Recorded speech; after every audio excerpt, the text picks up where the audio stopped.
What's going on, guys? I hope you guys are having an awesome day. Welcome to X-Plane 11. Today we're going to be doing a flight from Sacramento International to Los Angeles International in the Zibo 737-800. So this is going to be a bit of a different flight because usually whenever any sort of airline is operating out of Sacramento, they typically fly 737-700s if they're flying 737s.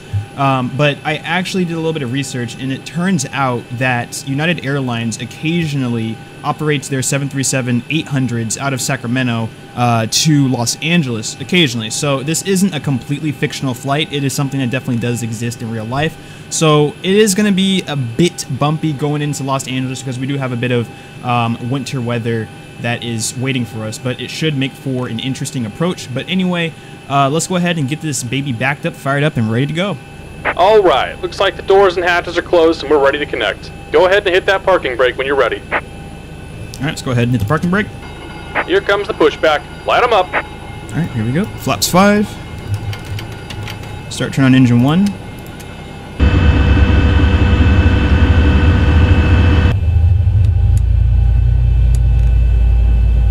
Flight attendants, please be seated for departure.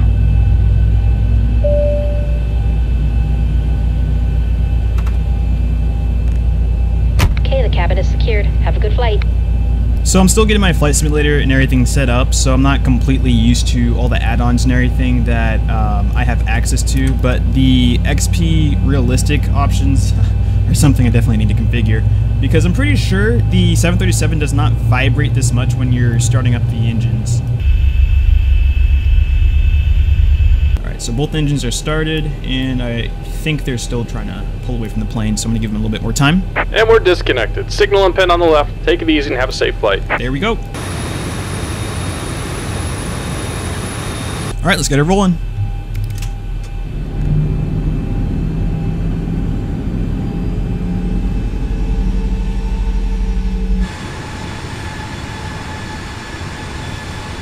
So one thing I really love about the Zibo and mainly X-Plane 11 is the fact that this simulator has really realistic ground physics. So whenever you're flying a plane, in a simulator specifically, usually you have to have constant power to keep the plane rolling. But in real life, that's not the case. Usually you apply a little bit of power and then you let off of the throttle and let the plane roll. So X-Plane does an amazing job simulating that, and I just want to thank the developers so much for that, because honestly that adds so much more immersion when different physics like that are properly recreated.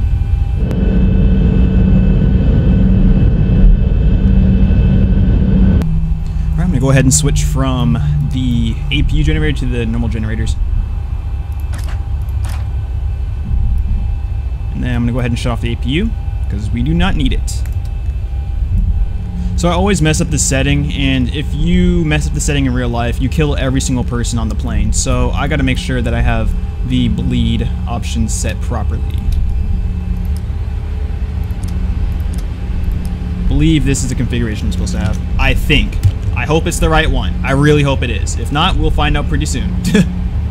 But just a little bit of history about this airport, and me as well, if you don't know who I am. So basically, my entire life, I've been infatuated with aviation. Whenever I flew anywhere pretty much, I would always fly out of this airport. So if I know any airport, it's this one. This is my hometown airport. I've flown out of here hundreds of times, and I know this airport pretty much like the back of my hand. So I have a lot of history with this airport, and it's really good to see that somebody has done scenery for this airport in X-Plane 11 that's actually up to date. Someone actually updated the scenery that actually about 3 or 4 people worked on around August of 2019. So this is insanely up to date in comparison to a lot of other airport sceneries for pretty much any simulator that's out there. Since it's my hometown airport, it has a special place in my heart, and it's really nice to have it fully remodeled with animated trains and cars and pretty much everything that's at the airport.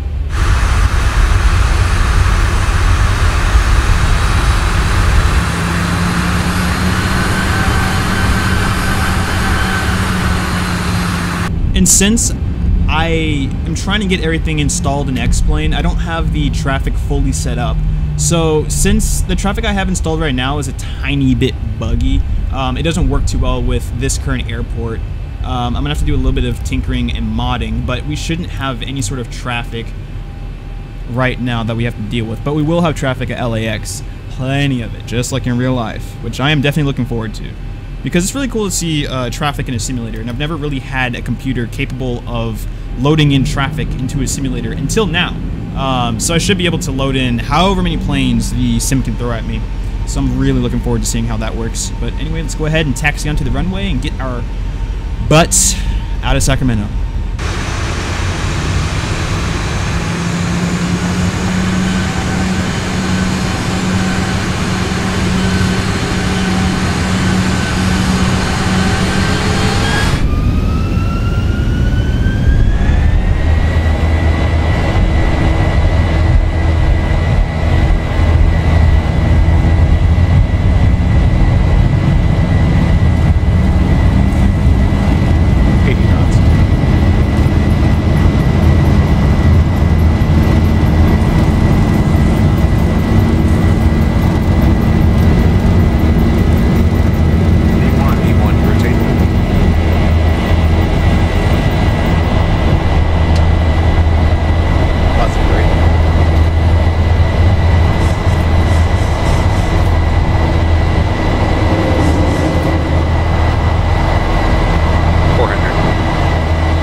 Too much of correction there, just a little bit, about like 3 or 4 degrees of change. So it looks like I did a pretty good job with the takeoff.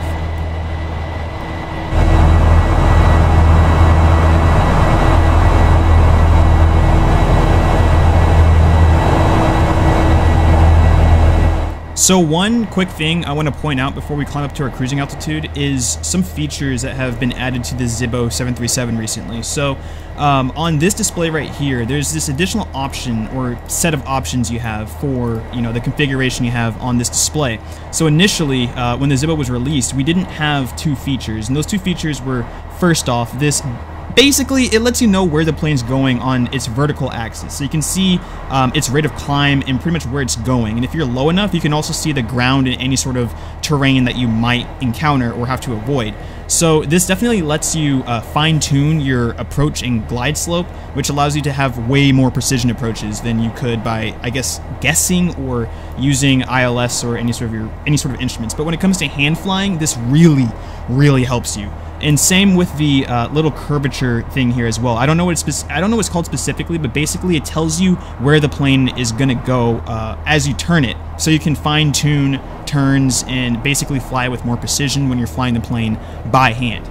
That's stuff I love seeing. It's stuff that's in the real 737, and I am so glad they finally added it to the Zibo 737, because I definitely relied on that a whole lot when I flew in Flight Simulator X and prepared with the PMDG 737 NGX. So like you can see here now, it helps so much with just getting an idea of where the plane is going before you get to that point in the sky.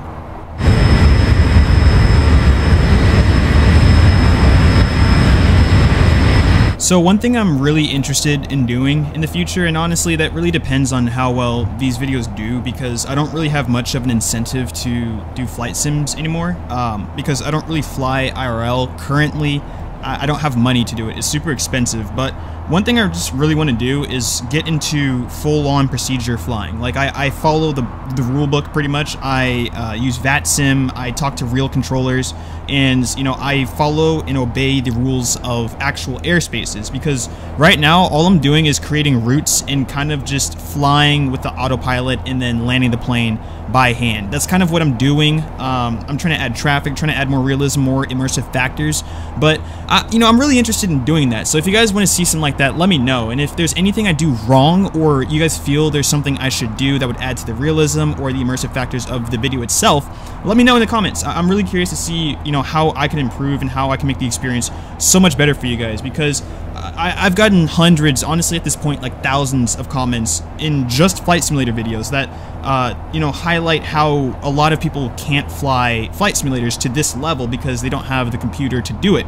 So if you guys don't have that, you know, I'm completely fine with you guys pretty much vicariously living through me investing into, you know, a better computer or more add-ons so you guys can experience them if you don't have the opportunity to. So if you guys want to see anything specifically, you guys want to see any flights, any liveries, please let me know. I'll be happy to do it. I would love to have a reason to continue flying, you know, simming and everything, because, you know, I've been doing this my entire life and I took a big break and it's really fun to get back into it, but, you know, it's even better to have an incentive to continue doing it. So, like I said, let me know what you guys want to see and I'll be sure to do it.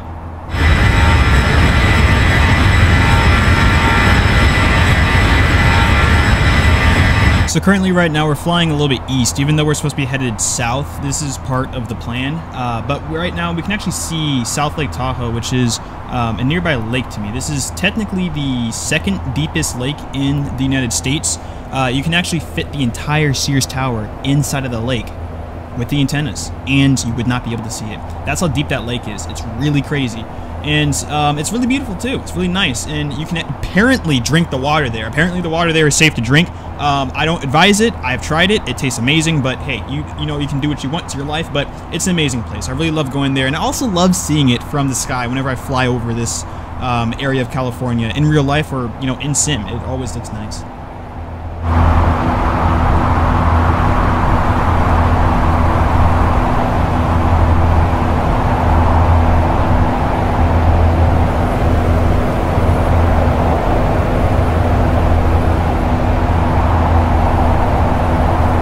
Alright, so we're nearing our top of descent here, but the thing is, we are a little bit lower than what we're supposed to be at, which is completely fine, because I always have a hard time bleeding off the speed coming into Southern California.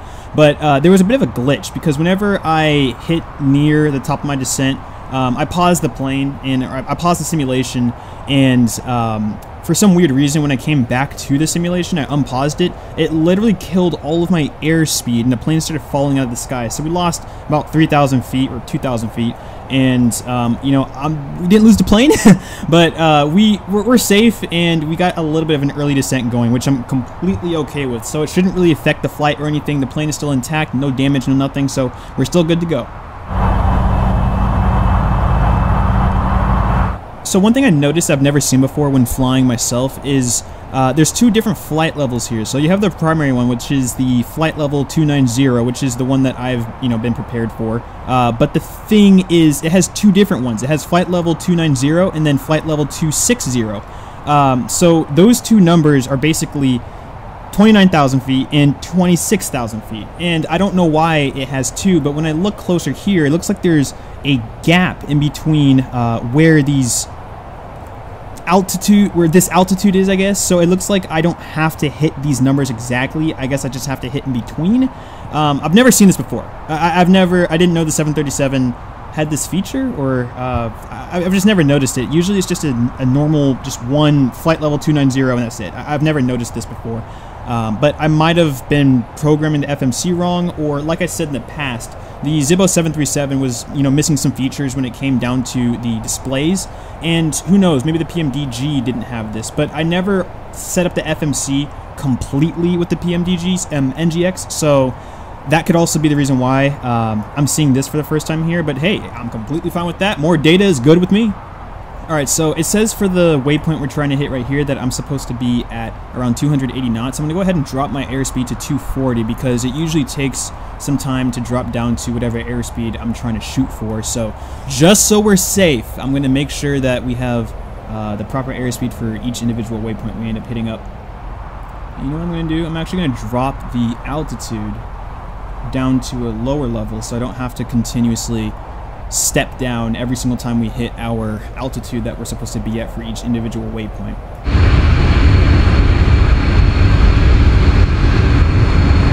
Alright, so it looks like our altitude's pretty good, we got a good descent going, and our airspeed is looking pretty good as well. So right now we're about like 10 over, but the thing is, at the rate we're currently slowing down at, we should be hitting 240 just as we get to Jews or based. Alright, so it looks like Cliffy, we got to be at 8,000. Let's go ahead and drop it down to 8,000. I'm going to go ahead and drop the speed down to 210 because it's going to take us some time to get down to that airspeed.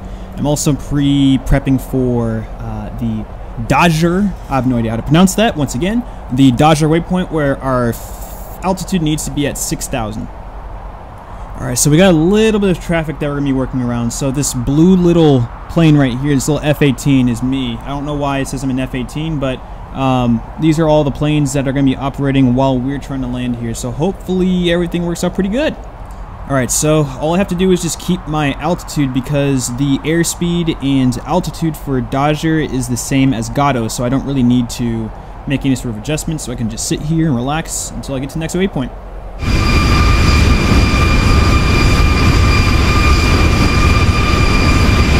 I went ahead and made a little bit of an adjustment to our route so that we can go ahead and get landing here because I think I might have messed up a little bit when planning. It looks like the route is taking us really far east, way farther than we need to go. So I'm going to go ahead and just move the plane back onto the correct route and just continue our approach. So I'm going to go ahead and start putting up the landing lights. I'm going to drop first level flaps. Alright, so what I'm trying to do here is I'm trying to line up this green line with runway 24 right. That's exactly what I'm trying to do here. And if I can do that, that means the plane's going to hit the ground literally on wherever this green line is because I have the altitude set to 0 and this line represents where we hit that altitude. So from here it's pretty much a straight shot. All I gotta do is just land the plane on the center line and we're good to go. Alright, so right now it looks like we're trailing another 737 that's right in front of us. I'm gonna go ahead and drop more flaps in my gear.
Alright, so there's another plane getting ready to take off right here, so I'm just waiting for it to clear the runway.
All right, so since we're getting close to the gate, I'm gonna go ahead and start up the GPU.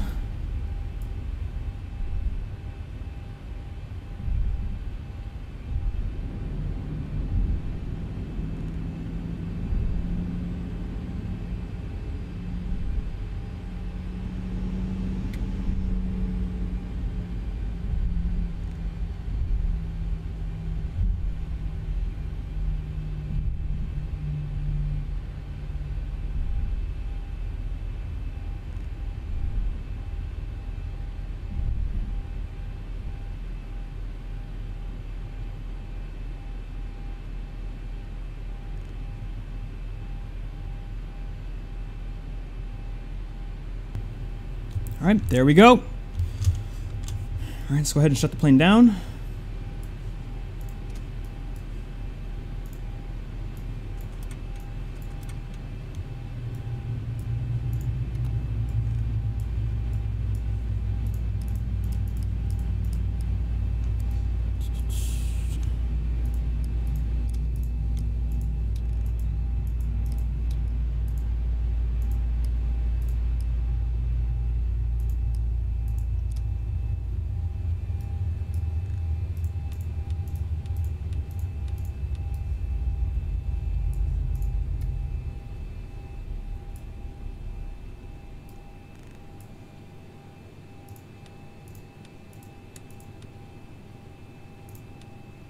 All right, well, I hope you guys enjoyed the flight. If you guys want to see any other flights, any sort of planes, any sort of simulators, let me know in the comments below. I'm definitely down to do anything you guys want me to do. So anyway, I hope you guys have an amazing day. Don't forget to stay positive, and I will see you guys in the next video. Peace out.